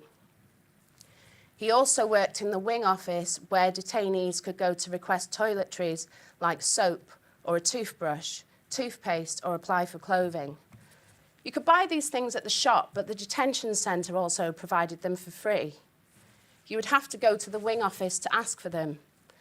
Everyone spoke about how sometimes they would ask Darren for toothpaste and he would say that there was none, but another officer would find it. I began buying toiletries with money which friends and family sent me, and later, after my operations, with money I made working the laundry room, just so that I did not have to go to the office to ask Darren for anything. Life was less distressing if I avoided him. D180 describes cell searches which happened on at least 2 occasions while he was at Brook House. 3 or 4 officers would enter and say, "Cell search," and he would have to leave and stand by the door. He could hear them inside searching the cell and talking to each other. They would throw excess bedding into the corridor, which other detained people would take. Clothes would be thrown over the bed, and D180's possessions scattered everywhere. The officers would then leave without clearing up the mess. D180 would be left feeling very low and as though he was not being treated with any respect, like he was not human in some way. He says, "I frequently saw officers using physical force against detainees. Often this was to try and restrain detainees because, for example, a fight had broken out in the detention centre or someone did not want to be removed. The officers would frequently use far too much force. Sometimes 5 or 6 officers would restrain a detainee and then send him to E-Wing for a week or 2 and then bring him back. This felt wrong. In my opinion, if detainees were aggressive, this was often because they were extremely frustrated or had mental health difficulties and needed longer-term support."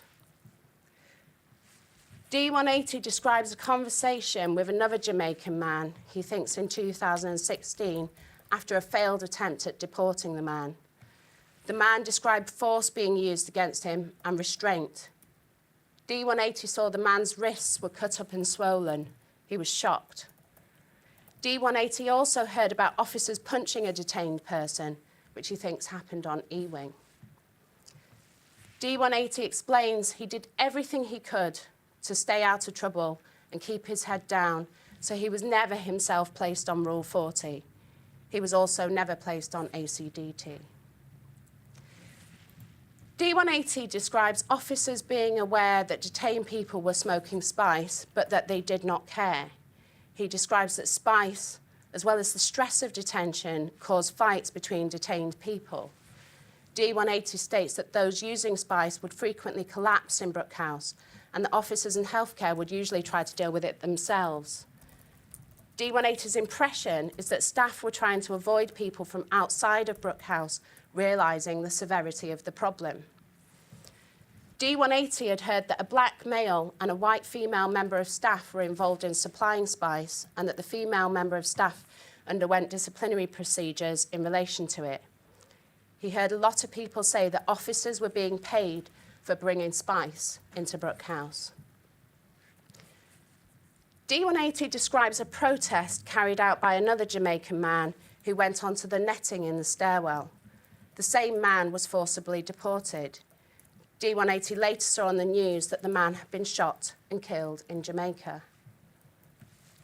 D180 describes problems and pain he had with his hip, leg and shoulder. He states he was prescribed ibuprofen each time he went to healthcare and felt that he was not being taken seriously. He described delays in investigations to his shoulder. He was told to do exercises, but they did not work. It was not until D180 returned to Jamaica that the pain went away. He thinks it was due to the stress of being detained. D180 explains that he developed depression whilst at Brook House, which he reported to healthcare, and he was prescribed medication. However, there were discrepancies between what was recorded in fitness to fly assessments undertaken for the Home Office, which said that he did not have any mental health issues, and the assessment of him as a level 2 adult at risk. He comments that nurses and other healthcare staff were often rude or unhelpful, did not take him seriously, and he did not trust them, but had nowhere else to go. D180 describes the difficulties he had in completing the voluntary return process.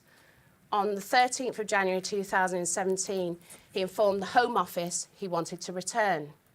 A flight was booked for March 2017, but he was informed his flight was cancelled without explanation.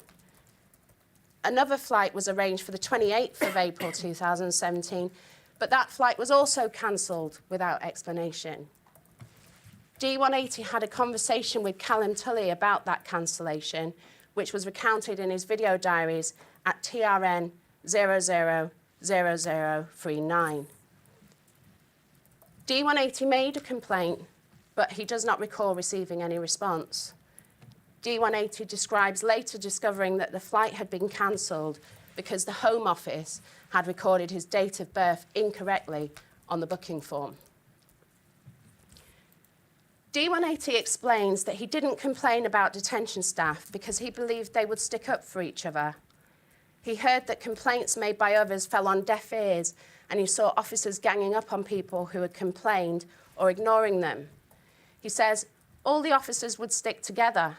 I felt really intimidated by the officers, so I did my best to distance myself and stay out of trouble by not making any complaints.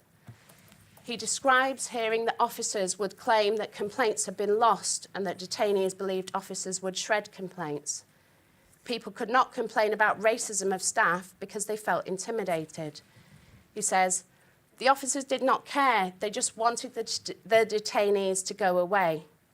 It felt as though we were just a nuisance, and really it was just their job. They were there to get paid, pay their bills, and not to make anyone more comfortable or help the detainees if it was not necessary for their job. He says, I was at Brook House for 2 years. It was a terrifying place. Everyone in the centre was there to be removed, so everyone was scared and vulnerable. It was very frightening, and I felt so vulnerable, especially when I was blind. Brook House was also always understaffed, which created a lot of problems. I didn't get enough support at Brook House to help with my disability, and it seems healthcare didn't tell the Home Office about my health problems when they should have. There wasn't enough support for people with mental health problems. Spice was everywhere, and a lot of the Brook House officers were really intimidating and racist. If immigration detention is going to continue, far more should be done to look after the welfare of detainees. People shouldn't be detained for so long because that's when the depression kicks in. D180 then provides a statement of truth, and the statement is signed and dated 8th of March 2022. Thank you.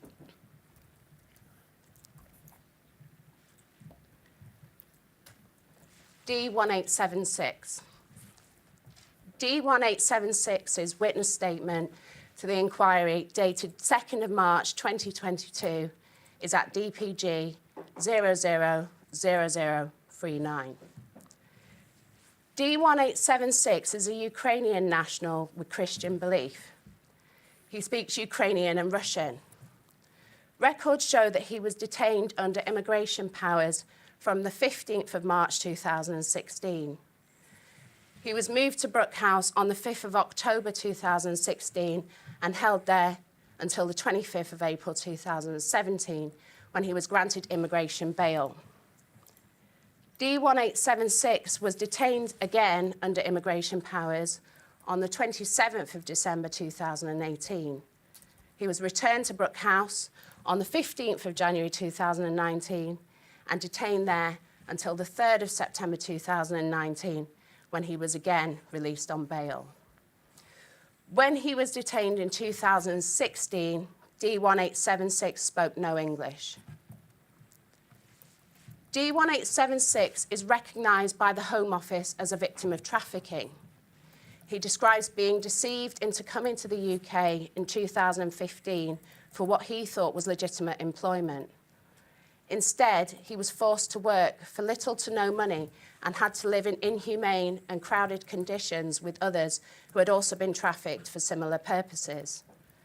D1876's claim to be a victim of trafficking was initially refused by the Home Office. However, the claim was reconsidered, supported by medical evidence which warned that detention was not an appropriate environment for a victim of trafficking who suffers from psychological trauma. And in August 2019, the Home Office made a decision that there were reasonable grounds to believe that D1876 was a victim of trafficking, and he was released from detention. Later, a decision was made that D1876 is conclusively a victim of trafficking. He says, "As I will explain, I found detention at Brook House during both periods of detention to be very traumatic. The living conditions were very bad and I experienced awful treatment. Since leaving Brook House, I continue to live with a sense of fear and anxiety that I did not have before I entered Brook House. I suffer from anxiety and depression and get bad headaches in a way I never did before immigration detention. Whenever I see flashing police vehicle lights and hear police sirens, I immediately feel fear because they make me think about authorities and power and remind me of immigration detention. Sometimes when I see a G4S minibus, I get a panic attack. I have traumatic memories of Brook House, which are difficult to deal with, and I still suffer nightmares about my time at Brook House. I am prescribed antidepressants and medication for my depression and to help me sleep, but this does not always work. I now work with a psychologist. Providing instructions for this witness statement was very difficult for me and frequently brought me to tears as I recalled events and memories that I have tried to forget." D1876 states that it was other detainees who explained how things worked at Brook House. He describes that when he was first detained at Brook House, he felt very lost and confused as there was only one other person on the wing who spoke Ukrainian, but that person did not speak English. He describes how he was often detained on wings where no one spoke his languages and how he once paid another detained person to write a request for a transfer to a different wing so that he could be with people who spoke one of his languages. D1876 describes spending some of his time in cells with 2 beds and some in cells with 3 beds. He states that he found it difficult to stay in the cells for long periods of lockup. He describes difficulties with cramped conditions, lack of privacy, especially when using the toilet, and how this made him feel humiliated, and issues with cleanliness, hygiene, drinking water, and poor ventilation in the cells. D1876 also describes lack of bedding and being extremely cold at night. D1876 describes the period locked in the cells and says, "During these long periods spent in my cell, I just remember wanting freedom so much." He recalls that facilities and activities were limited. He describes problems with the phone signal at Brook House. It was difficult for D1876 to access healthcare. He describes having no opportunity to have letters from the hospital or his solicitors translated. He states that he was rarely provided with a translator or interpreter and describes how on the limited occasions when an interpreter was provided, he was only permitted by the interpreter to reply yes or no. He describes feeling like he didn't really have a voice. He says, "The lack of translators made it hard to communicate my needs to immigration officers, doctors and nurses. If I wanted to say something, I needed to find a detainee to interpret for me. This meant I had no privacy when it came to my medical concerns, immigration concerns, or complaints." He describes how some officers were frequently rude and hostile about his inability to communicate in English. He recalls one female officer yelling at him, "Where is your fucking English?" he explains that he usually had to pay other detainees to interpret for him. He says, communicating medical problems was the most difficult part. If I wanted to say something, I needed to pay a detainee with items from the shop to interpret for me. If you wanted to speak with a GP first, you needed to speak to a nurse. And to speak to the nurse, there was a queue. This meant that just to make an appointment with the doctor, I needed to pay someone to queue with me and explain my medical problems to the nurse. As mentioned, this meant I had no privacy around my medical problems. Not having access to interpreters could also be very scary. Often officers would be attempting to communicate something very important. I'd have no idea what they were asking. I was once accused of having drugs in my cell, and officers were telling me they had an order to check the room. With the help of another Ukrainian, I told them I do not smoke, that they could check the room, but if they found any drugs, they would not be mine. When asked, the manager told me there were orders from top management to do the check. I was very lucky that on that occasion, there was another detainee who could help me, but that was down to luck. D1876 describes working as a kitchen porter, which he was very good at. However, some of the kitchen staff treated detained people unfairly, such as by eating lots of food in front of them when detained people would be allowed very little. D180 also describes kitchen staff stealing food to take home. D1876 describes sleeping at Brook House being very difficult due to the noise. He talks about the loud noise from the cell call buttons, which would not be picked up by officers for 5 minutes or more. In turn, this would cause detained people to bang on their cell doors. There would also be noise from officers slamming doors and whistling, and detained people would shout too. D1876 at times thought the officers were making loud noises deliberately to disturb detained people. On an occasion recalled by D1876, he needed painkillers for his stomach in the night, but officers did not attend for about 30 minutes. When an officer did attend, he promised to call a nurse, but no nurse came. D1876 had to use the cell call button twice more, and eventually a nurse came, but no medication was prescribed. He thought of cutting himself with his razor, and a manager attended to calm him down and confiscate the razor. He describes feeling so sick that night and the psychological pressure from the noise being all too much. D1876 states that he often felt scared at Brook House. He describes feeling targeted by some members of staff. He discusses the ways in which he felt members of staff targeted and tried to intimidate him, including slamming the metal flat on the cell door at night and laughing at his scared reactions.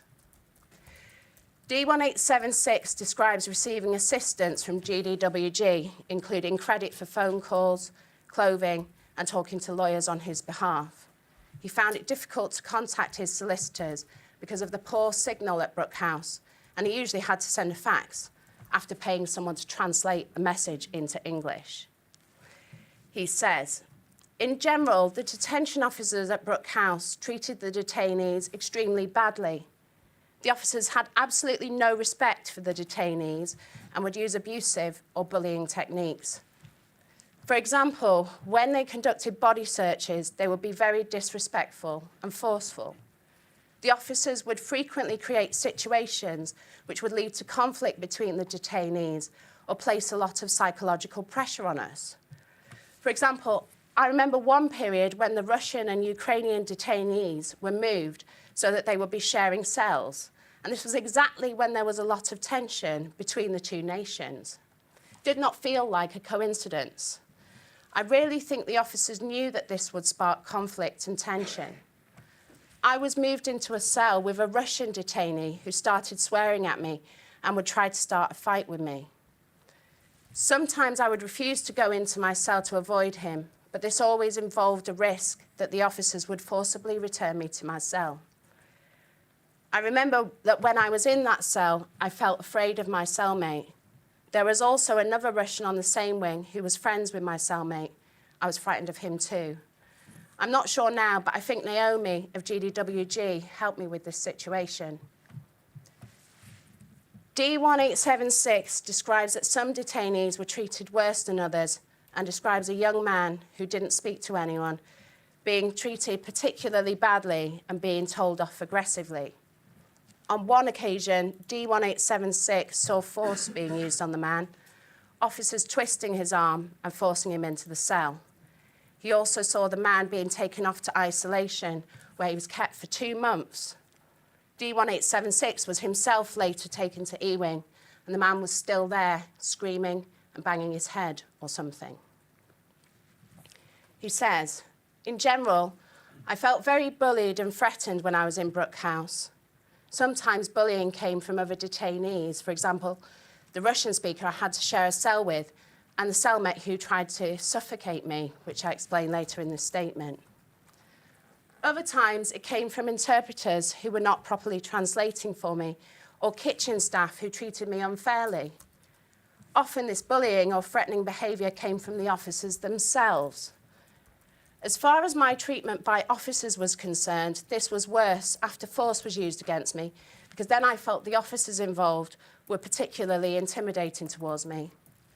I was very scared and did not feel safe. I found the use of force in Brook House shocking. The detention officers were physically abusive towards me and other detainees. D1876 describes officers using force on him on the 11th of March 2019 after he refused to return to his cell because the heating was not working. He had been moved to the cell 3 days earlier and had complained several times to the wing manager about the lack of heating. He had developed a cold, earache, and a bad headache from long hours spent in the cold cell.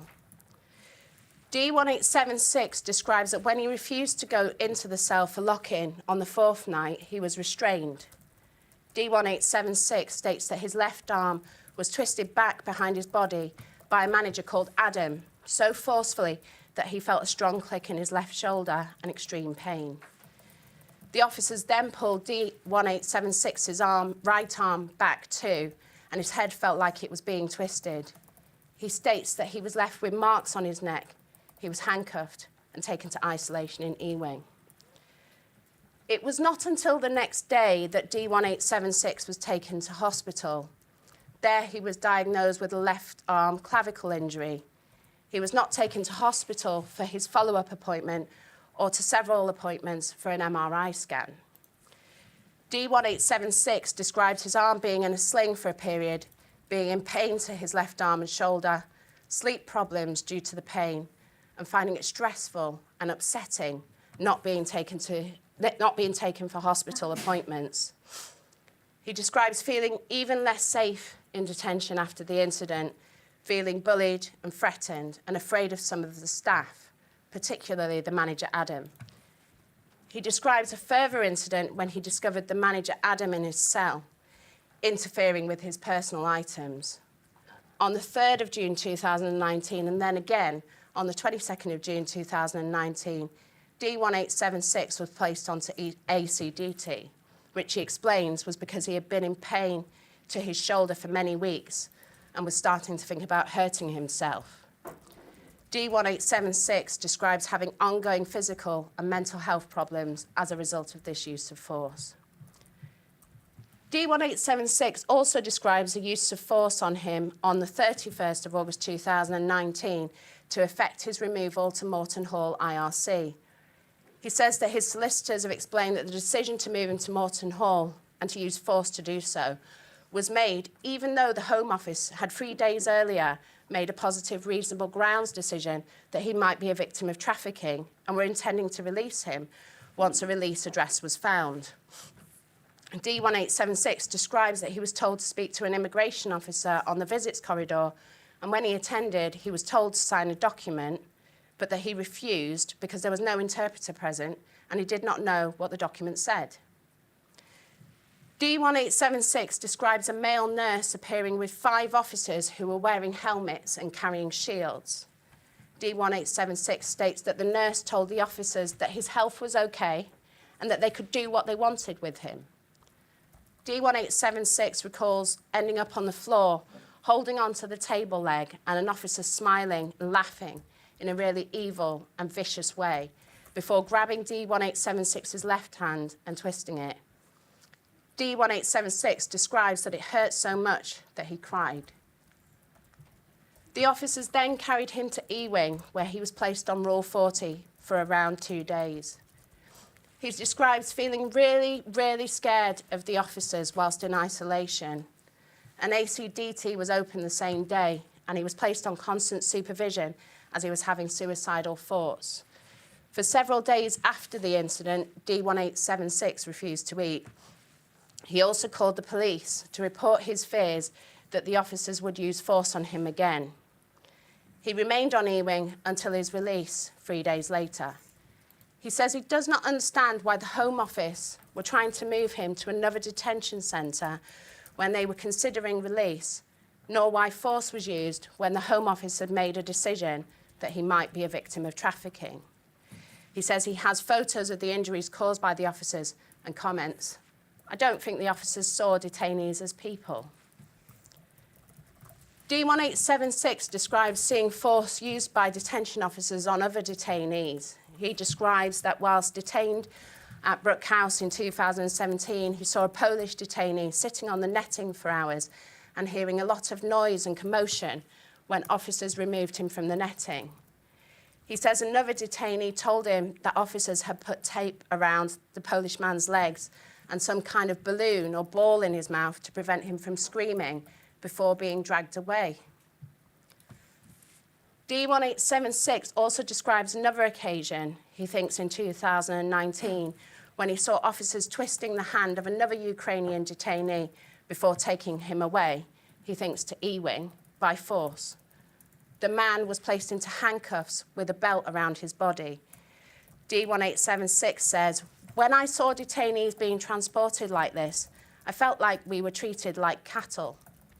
He says that the man later returned to Brook House after the pilot had refused to fly with him on the plane. He says he saw the man had bad bruising to his wrist, which the man told him was from the force used.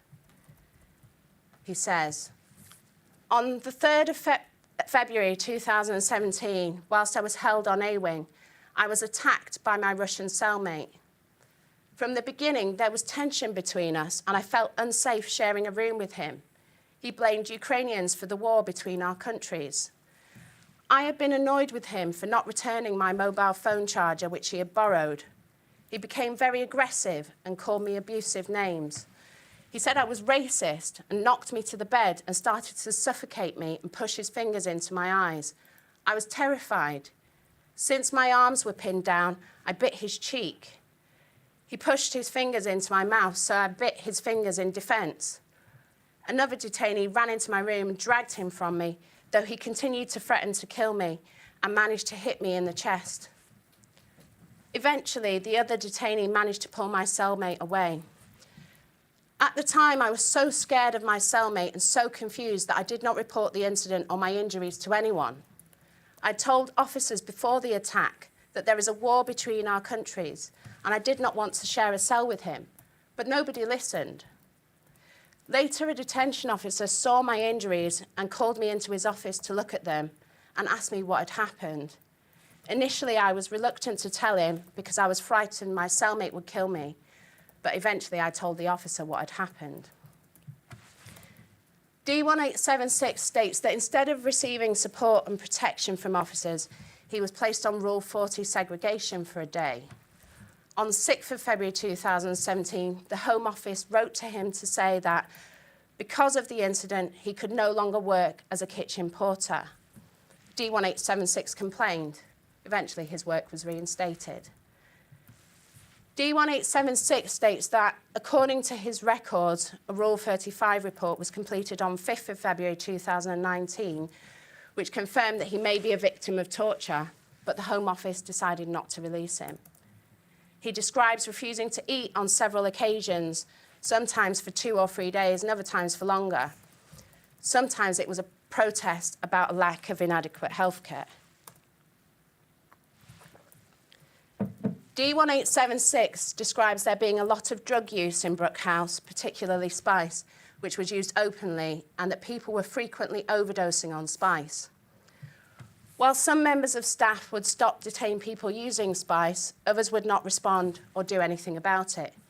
D1876 also talks about having to share a cell with someone who was using drugs heavily, the conflict this created, and it taking time to get moved to another cell. D1876 also describes seeing officers enter and leave the cell of a detained person, who would then have other detained people visit his cell, and how D1876 suspected that officers were bringing drugs to the detained person. He says, "The healthcare was awful in Brook House. There was no mental health support and interpreters were rarely used, making it very hard for me to explain any physical or mental health problems that I was experiencing." D1876 describes making a complaint to the IMB on the 14th of January 2017. He felt that the treatment he received from a doctor who did not provide adequate pain relief was racist, as he had not been listened to or taken seriously. He then describes further issues with healthcare and difficulties accessing hospital treatment in 2019. D1876 describes the complaints he made while detained at Brook House, the complaint to the IMB mentioned earlier about racist treatment by a doctor, a complaint to Brook House on the 8th of February 2017 after he'd been attacked, placed in segregation and not permitted to work, and a complaint to the IMB about the same issue on the 22nd of February 2017. He says, "I found the 2 periods I was detained at Brook House awful. I was treated by officers and healthcare staff as though I was not human and without any respect. It is hard to remember all the instances of intolerance, unfairness, and violence. Problems seem to manifest in new ways every day, so that suffering by detainees, in whatever form it took, was the norm. The process of writing this statement has brought to the surface many incidents I did not previously remember. My experience of detention continues to haunt me. I still experience many problems as a result of my treatment in detention. My body reminds me of Brook House through its constant pains. My hand still makes crackling noises when I use it because of the use of force against me on the 31st of August 2019, and sometimes it still hurts. My left shoulder, injured by officers on the 11th of March 2019, still flares up frequently. I take medications, Diclac and Imisil, for pain in my hand and shoulder, as I could not cope otherwise. I also have mental health problems as a result of my detention at Brook House. In the past, I feared for my mother's safety when she was being threatened by my traffickers. I also feared for my own safety, especially after being followed and stabbed by the organisation that trafficked me. These experiences gave me severe anxiety, but everything became much worse at Brook House. After force was used against me in March 2019, I began to have thoughts of self-harm and suicide. I never had such thoughts before. I'm still dealing with the impact of my health deteriorating the way it did. I still get headaches and anxiety to an extent that I did not experience before I was detained.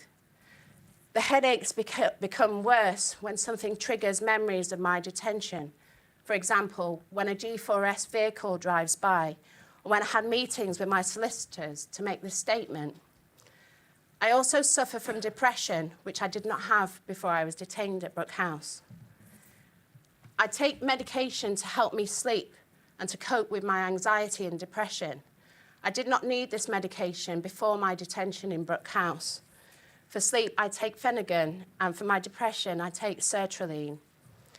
I began having problems with my stomach while I was held at Brook House, which healthcare had to give me strong painkillers for. I also developed problems in my ear and my heart. Sometimes I feel like there is a needle going into my heart. For this, I now take a drug called Corvalmin, which I get from the Ukraine. I think detainees at Brook House were treated like dirt. I will probably never forget my awful time in that place. It's been 2.5 years since I was released, but I'm still in the shadow of Brook House. I relive my traumatic experiences in Brook House every day.